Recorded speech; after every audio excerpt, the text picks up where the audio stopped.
Ja, dus jullie zeggen ja, ik geloof Houston, dat is de put. Shit, my man, tu m'as manqué, mon bro. Qu'est-ce que you miss, G? Duas rodas, 3 esportes, 12 meses e uma missão. Me tornar um Ironman no meu primeiro ano de triatlo. Desde que eu comecei a treinar, essa tem sido a minha rotina. Mas o tempo passou e agora eu tenho menos de 100 dias para me tornar um Ironman. Oi, eu sou o Paulo. Essa é a série onde eu faço contagem regressiva para o meu primeiro Ironman. Agora faltam exatos 95 dias para a prova e o volume começou a aumentar. Basicamente, essa semana a gente teve 17 horas de treino. No episódio de hoje, a gente vai falar sobre tudo o que se passou do episódio anterior até aqui e vamos trazer o insight da semana, que hoje é basicamente uma reflexão sobre a separação de vida pessoal, profissional e vida atlética, que é algo que todo mundo, que se você quer fazer um Iron, você vai enfrentar também. Então, bora lá. Bora passar de um por um. A semana começou com uma corridinha e com bike, que é raro de ter no mesmo dia, porém, como terça-feira era feriado, eu fui para Romeiros também. Eu falei com o PA e ele botou desse jeito, não sei porquê, mas eu só confio 100% nele, então o que ele bota na planilha eu faço. Então segunda-feira a gente teve uma corridinha de 12 km. Estou só respondendo, que eu acabei de ver que eu tinha um feedback, inclusive, de estímulos bem executados. Ha! Bora! Eu me senti mal bem Terça-feira teve um pedal super gostoso, que eu fui lá para Romeiros, foi o Dario, foi a namorada do Dario, foi o Ricardinho, o Pedro, foi muito legal. A gente se divertiu bastante, foram 2 horas e 9 de pedal, rendeu ali 63 quilômetros de road hills, foi muito gostoso. E além disso, teve uma academia. Quarta, que foi o dia que ficou laranjinha, eu tive ali 16 km e pouco de corrida, que eu comecei na rua, esses 13 minutos, e depois eu fui para a esteira. Depois teve uma nataçãozinha de 2.400 também.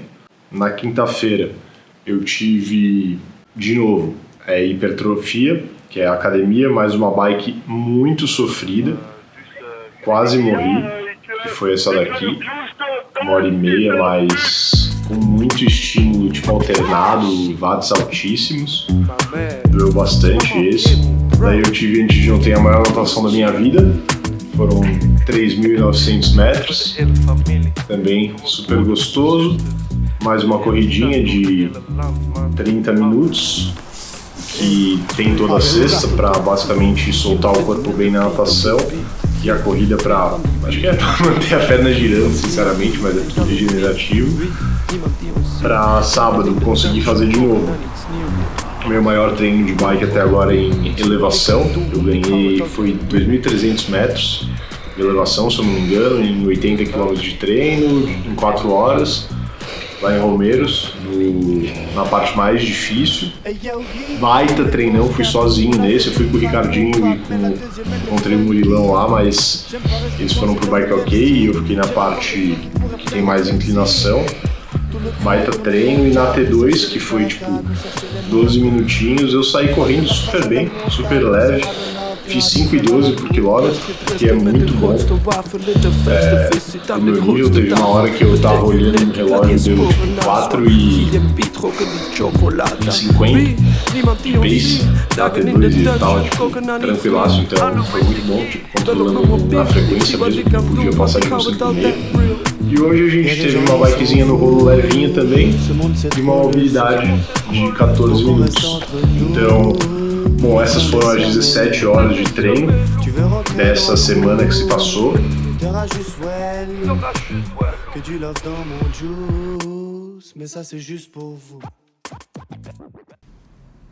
Agora sobre o insight da semana. Separar vida profissional, pessoal e vida atlética, no caso da preparação para Ironman.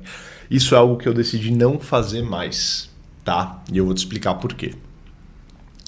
Basicamente, eu trabalho com criatividade, construção de marca mais especificamente. No trabalho criativo, a qualidade do seu trabalho, a profundidade dele, o quanto que ele vai conectar com as pessoas que são o alvo, que são o público desse trabalho, está diretamente relacionado com o nível de detalhe que você consegue trazer para a sua construção criativa, e esse nível de detalhe só é possível através de imersões. Tá? Então, por exemplo, essa daqui é um rebranding que a gente fez para uma rede de hotéis lá de Rondônia. Para chegar nesse resultado, que foi super legal e trouxe um resultado super bacana para o cliente, eu fui basicamente, é um trabalho da BMR que eu atuei como diretor criativo.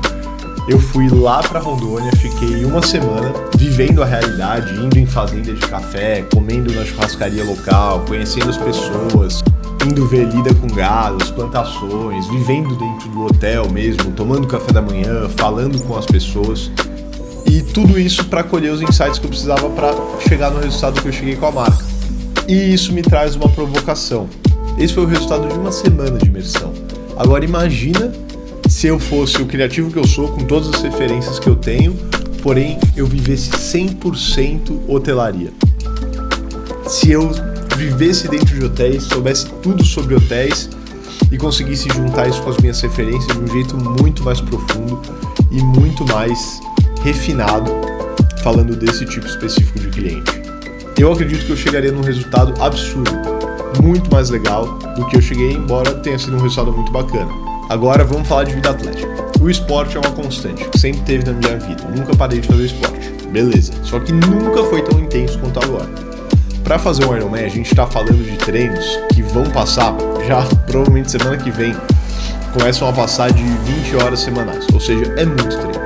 Além disso, é um baita desafio. São 3 modalidades que você tem que aprender, ficar relativamente bom e treinar bastante. Ou seja, não dá para fazer um Ironman sem mergulhar de cabeça no esporte. Querendo ou não, você vai fazer uma imersão naquilo e você vai captar muita coisa muito rica, muito legal, que dá para você usar para o seu trabalho, principalmente se você for criativo, tá? E esse é um dos motivos. Obviamente tem mais, tá? Mas eu acho que não cabe falar nesse episódio.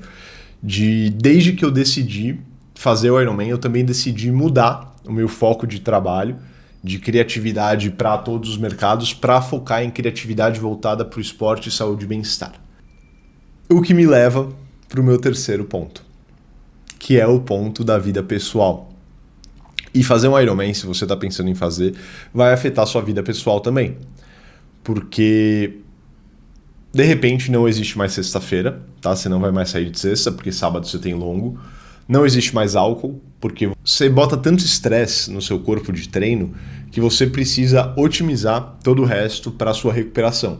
Então, não existe você beber álcool, basicamente, que destrói seu corpo, porque você vai ficar doente e não vai conseguir treinar, e, enfim, não tem day off, não combina. Não dá para beber álcool e treinar para Ironman ao mesmo tempo, pelo menos não do jeito que eu quero fazer. E terceiro ponto, não existe mais day off. Tá? Você vai pensar em Iron o tempo inteiro, em esporte o tempo inteiro, e só vai ter day off se o coach botar na planilha, mas até no seu day off você vai provavelmente pensar nisso e vai querer fazer um recovery legal para você estar bem nos próximos dias. Então, para que eu tô falando tudo isso? Você tá pensando em fazer um Iron, e essa série é de preparo pro Iron, então eu imagino que você pense em fazer, você tem 2 opções. Ou você vai ter um bloco de 20 horas semanais que vai afetar todas as áreas da sua vida e você vai lutar para separar as 2 coisas, as 3 na real, né? Vida pessoal, o Iron / vida atlética e a vida profissional. Ou você pode fazer que nem eu, tentar achar correlações e fazer uma coisa se unir com a outra. Se o seu Iron for um bagulho tipo, quero fazer só um Iron para terminar e foda-se, que é o que eu basicamente achei que eu ia querer fazer, mas eu tô vendo que muito provavelmente eu vou querer continuar. Beleza, se você quiser lutar para separar as coisas, tem muita gente que faz isso. E a outra é você aceitar que você tem um parafuso a menos na cabeça. Afinal, não é qualquer pessoa que vai olhar para 3,8 km de natação, 180 de bike, 42 correndo e falar, nossa, ótima ideia, que vontade de fazer. E começa a pensar jeitos de ver como é que você pode unir as duas coisas para que essa experiência seja ainda mais legal. Eu não sei se isso é uma boa ideia, tá? Não sei se vai dar certo, mas é o que eu decidi fazer e é o que eu tô fazendo. É isso aí, esse foi o episódio 5 da minha contagem regressiva para me tornar o Iron Man. Espero que você tenha gostado, nos vemos de novo na quarta-feira. 3 tot 4, hier in de building met de beat op de beat. Geef meer van die bier en die bier ben Shaquille O'Neal. Hier die brengt alleen heat. Wie? Niemand die ons ziet. Dagen in de dungeon, koken aan iets nieuw. Hallo Wessekie, bel me op mobiel. Ik zie wat ik kan doen, want ik hou het altijd real. Hey, de meest funky broeder van de hele stad. P.D. Pablo op de beat, samen met die. Hey yo Guy, tu voulais qu'on se capte. On a fait une track boom bap, mais la deuxième elle est funky. J'aime pas rester coincé dans le même style. J'élabore des flows qui pourraient plaire au Brésil. Tout le crew en tournée mondiale, concert chez les Incas, concert chez les Mongols. On passe de la plage à la montagne, concert à l'Olympia, concert à la coupe. De best gedreste met de grootste wafel. Eet de verste vis, zit aan de grootste tafel. Bedek uw nek, ik laat geen sporen na. Swag, en beat roken die...